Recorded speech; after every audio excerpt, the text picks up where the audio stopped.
Задоволство да се биде денес во Битола, град со значајна историја за нашата држава, но град кој што има динамична општинска администрација, предводена од градоначалникот Конјановски, кој што го реализира тоа што го вети во текот на кампањата која што заврши пред 6 месеци. Градоначалникот тоа го спомна, сите градоначалници ширум државата имаат сериозни предизвици поврзани со цената на електричната енергија и другите расходи кои што се појавуваат како резултат на глобалната економска и финансиска криза. Истовремено, не само што нема поддршка од владата, туку сме сведоци на постојано намалување на буџетските трансфери кои што следуваат на општините, посебни поврзани со образованието и со градинките, но сепак се реализира тоа што се ветило, што значи разликата е дека честно се управува со општините и се работи наменски да се реализираат капиталните инвестиции кои што се ветени. Задоволство е да се види развојот на кој што сведочиме во градот Битола.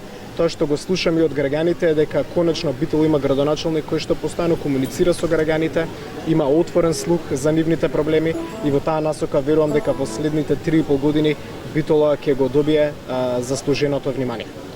Ковачевски, во екот на енергетската криза, кога се поставуваше прашањето, а и нели најгласна беше градоначалничката на Скопје дека треба да се поможи за општините, од Битола тој тука кажа ние да можеме да поможеме, но прво да видиме одговорност и тие вели треба да скратат дел од нивните расходи, да не се толку помодни за ние, за да имаат лице да побарат од нас помош. Јас тоа што можам да го кажам е градоначалниците на ВМРО ДПМН максимално кратат од непродуктивните трошоци и прават се што можат за реализација на капитални инвестиции. Тоа е развоен модел во насока на интересите на локалната заедница. Но ете, со внимание ја следевме таа изјава на премиерот Ковачевски, но добро е сега да се погледне ребалансот на буџетот. Во ребалансот на буџетот ќе видите намалување на средствата за капитални инвестиции, дополнителни средства кои што се вложуваат во неразвоена агенда, што значи владата доколку така размислува, прво треба да почне од себе. Тоа што гледам во општините е сериозни капитални инвестиции, намалување на непродуктивни трошоци, а истовремено реализација на проекти ветени во политичка кампања. Од другата страна, на централно ниво има намалени капитални инвестиции, никаква реализација на тоа што е ветено.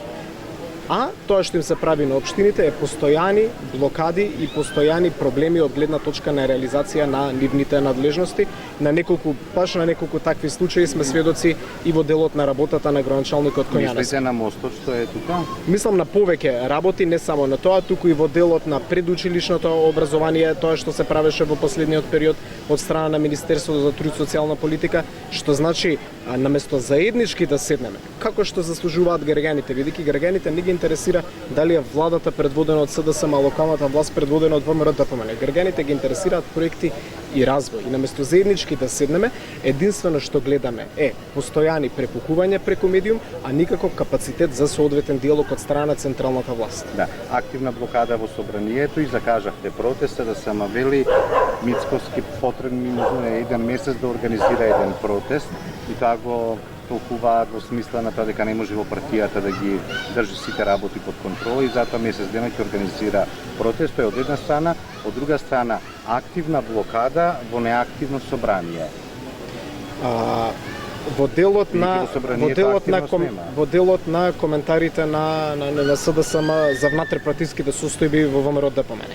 СДСМ веројатно треба да си погледне што се случува внатре во СДСМ и така ќе го најде одговорот на сите проблеми кои што тие ги имаат како политички субјект.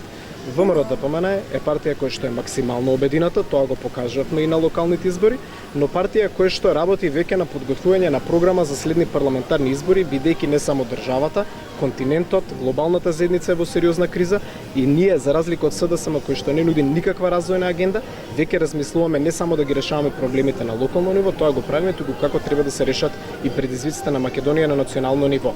Во делот на нефункционалноста на собранието, ВМРО ДПМН кажа, активната блокада вклучува отпор против сите штетни закони во насока на интересите на граѓаните. Се што е корисно и се што е во интерес на граѓаните, ВМРО ДПМН ќе го предлага и ќе го поддржи во собранието.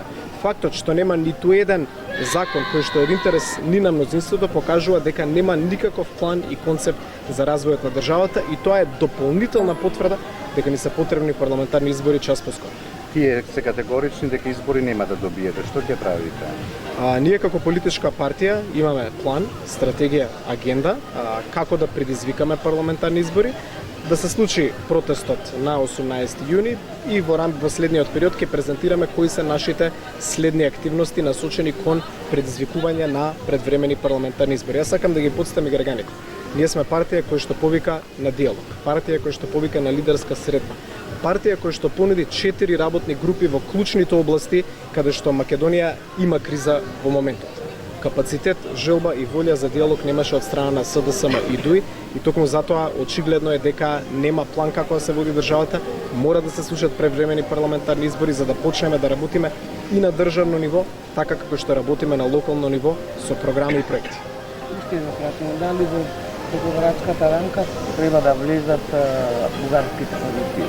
И што мислите за покачувањето на платата во 500 евра, ваш коментар?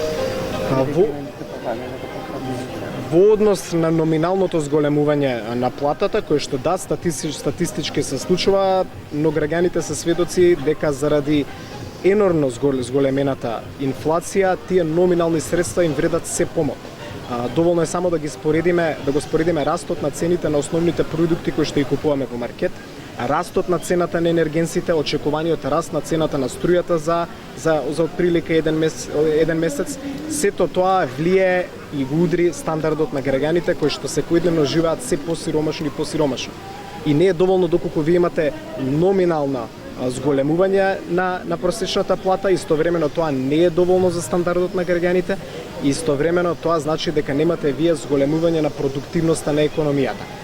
И во таа смисла тоа се само некои популистички изјави кои што се даваат, но фактички за граѓаните апсолутно ништо не значат бидејќи тие ден за ден се се посиромашни. Треба економска агенда која што ќе нуди продуктивност и која што ќе нуди развој, привлекување на странски директни инвестиции, тоа што ние знаеме како политички субјект најдобро да го направиме.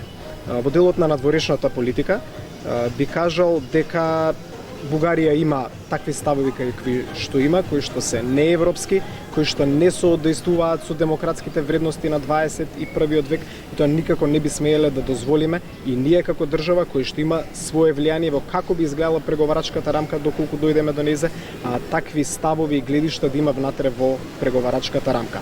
Но истовремено тоа што секој граѓанин на Република Македонија го загрижува е фактот што имаме влада која што е позната во својата надворешна политика по попусливоста. Влада која што не знае да ги заштити македонските национални интереси и затоа верувам и граѓаните, но и ние како политички субјект сме завистина загрижени од тоа кој ги води преговорите во овој момент. Сите овие аргументи кои што ги даваме и во делот на економијата, и во делот на социјалните политики, и во делот на надворешната политика се само дополнителна теза во насоката од потреба за брзи предвремени парламентарни избори. Тие можат да се организираат за помалку од 2 месеци, како што е роковникот на Државната изборна комисија. ВМРО-ДПМН како политичка партија е подготвена да се откажеме од така наречената пржинска влада, односно пржинскиот модел за организирање на избори. Дајте час поскоро да имаме парламентарни избори и да се формира влада и парламентарно мнозинство насочено кон развој.